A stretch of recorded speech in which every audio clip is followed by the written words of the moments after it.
राम राम दोस्तों। आज का विषय है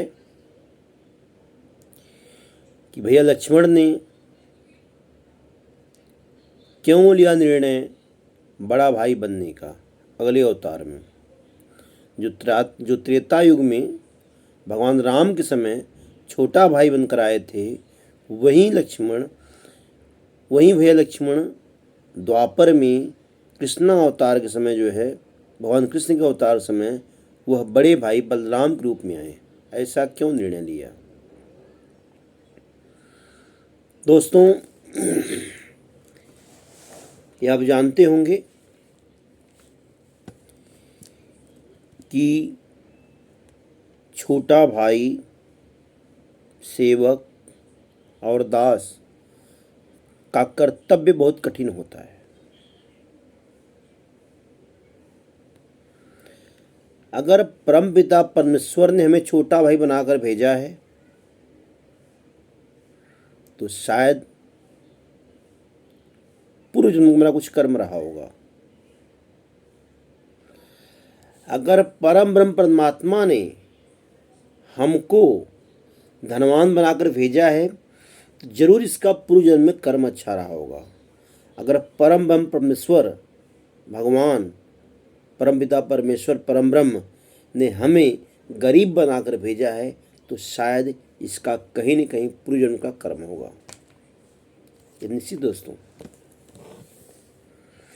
पहले बनती हैं तकदीरें फिर बनता है शरीर। कोई कारण होगा तो कोई कारण होगा ये।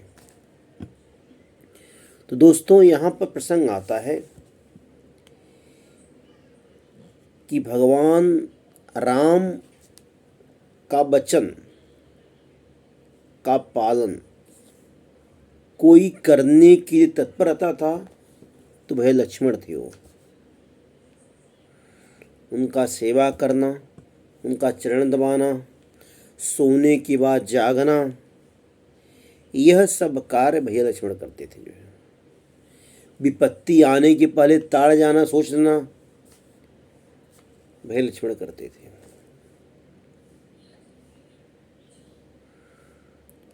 और भगवान राम भी बात जानते थे। हम लोगों ने सभी ने रामायण सुना है, पढ़ा है, देखा है। उसमें देखा गया है कि भैया लक्ष्मण भाई की सेवा करने के लिए 14 साल वन में चले जाते हैं। और जब उनकी पत्नी उर्मिला बोलती हैं कि मैं भी चलूँ, मैं आपकी सेवा करूँगी, तो बोलते अरे पागल, मैं तो भाई की सेवा करूँगा, माता की सेवा कौन करेगा, तुम माँ की सेवा करना। तो उनकी पत्नी रुक जाती माँ की सेवा करने के लिए। इसके बाद बात को काटते हुए शक्ति लगती है। शक्ति बाद फिर हनुमान जीवित करते हैं, फिर वहाँ से लौट कर आते हैं। एक दिन राम राज्य, भगवान राम घूमने जाते अपने राज्य में, और एक धोबी का व्यंग उन्हें विचलित कर देता है।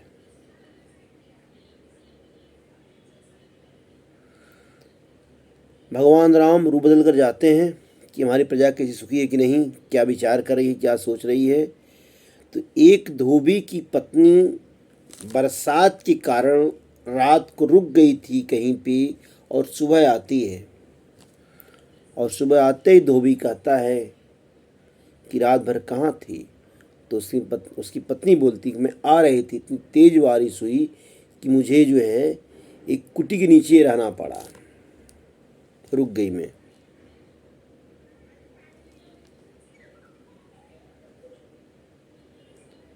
जाकर रही भावना जैसी, प्रभु मूरत देखी तीन तैसी। शायद धोबी के अंदर कोई गलत भावना आई हो, बोला कि तुम कहीं और से आ रही हो।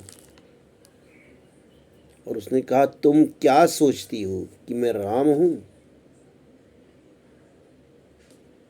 मैं राम नहीं हूं। कि सीता मैया राम के पास थी, फिर रावण के पास थी, फिर राम के पास है तो राम रख ली हैं। लेकिन मैं नहीं रख पाऊँगा, मैं नहीं रखूँगा। और जा, तू जहाँ वहाँ चला जा वहाँ पर। यह बात सुनकर भगवान राम को दुख होता है और बुलाते हैं। और दोस्तों कहते लक्ष्मण जाओ, अपनी भाभी सीता को जंगल में छोड़कर आ जाओ।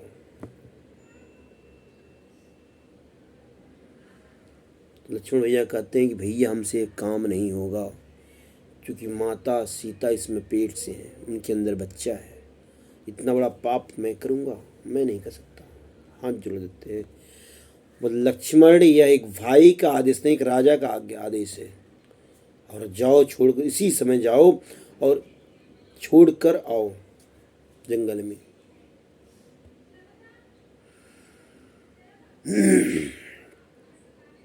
भैया लक्ष्मण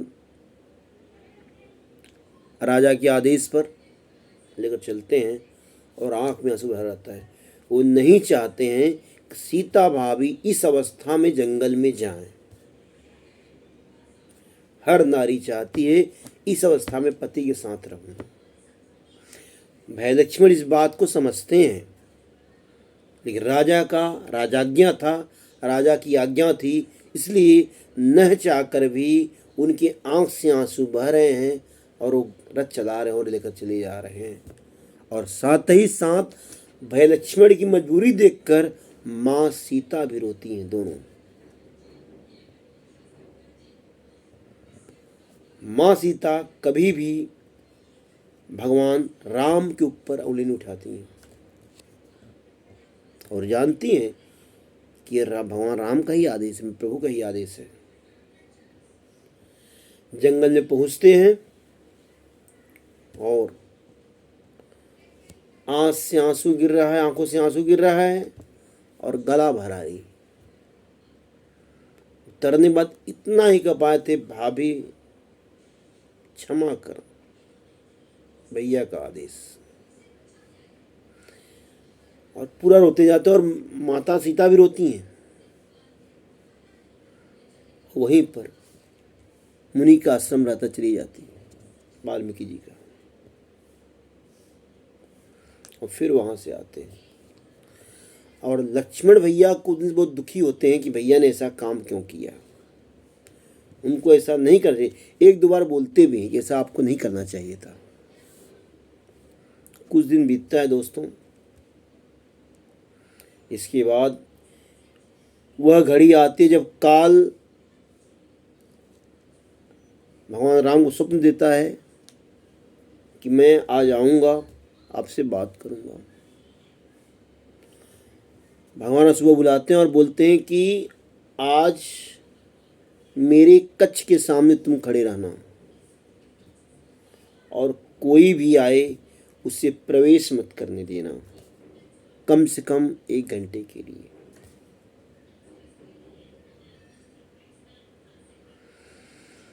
बोलते ठीक है भैया, मैं जैसी आपकी आज्ञा। लक्ष्मण जी आते हैं, दरवाजे खड़े रहते हैं, काल आता है, प्रवेश करता है, बात करते रहते हैं।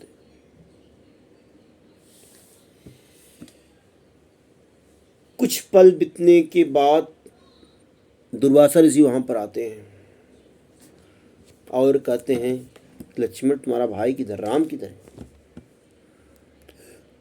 वे बोलते हैं कि राम भैया तो अंदर हैं, मगर मिलने से मना किए अभी। हे ऋषिवर, आप थोड़ा ठहरे।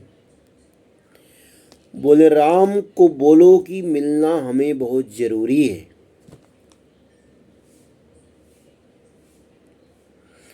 वे बोले कि ऋषिवर मैं भी नहीं जा सकता हूँ, भैया का आदेश है।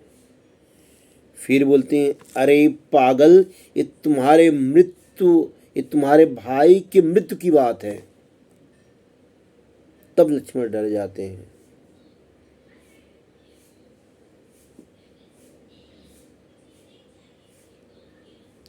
और इसके पहले बोलते हैं क्या दुर्वासा को नहीं जानते हो? मैं श्राप दे दिया तो यहीं भस्म हो जाओगे। बोलते भैया अगर काल भी आएगा ऋषिवर तो मैं आज टकरा जाऊंगा, रोक दूंगा।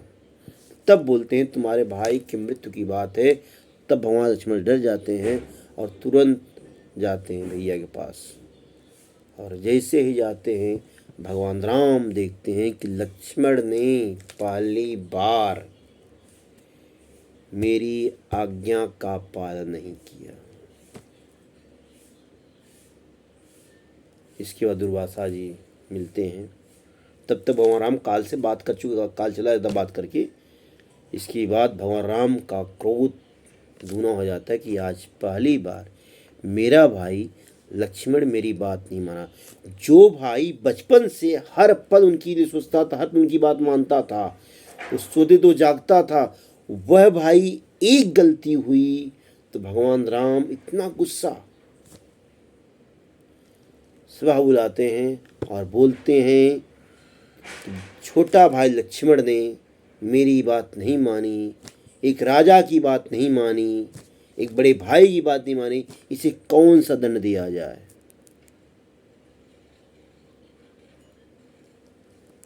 लक्ष्मण कहते हैं कि भैया मैंने आपके लिए हमेशा अच्छा ही सोचा है।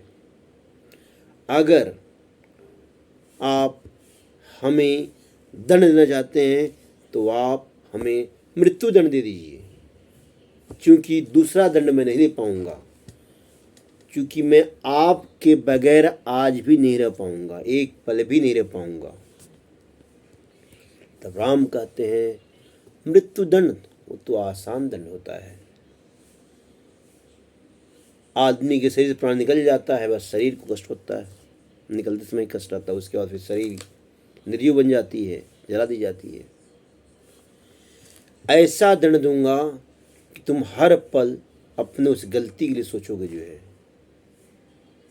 तो क्या कहते भगवान राम कि बस से अच्छा त्याग, मैं त्याग देता हूं, आज से तुमसे मैं बात ही नहीं करूंगा और तुम मेरे भाई ही नहीं हो।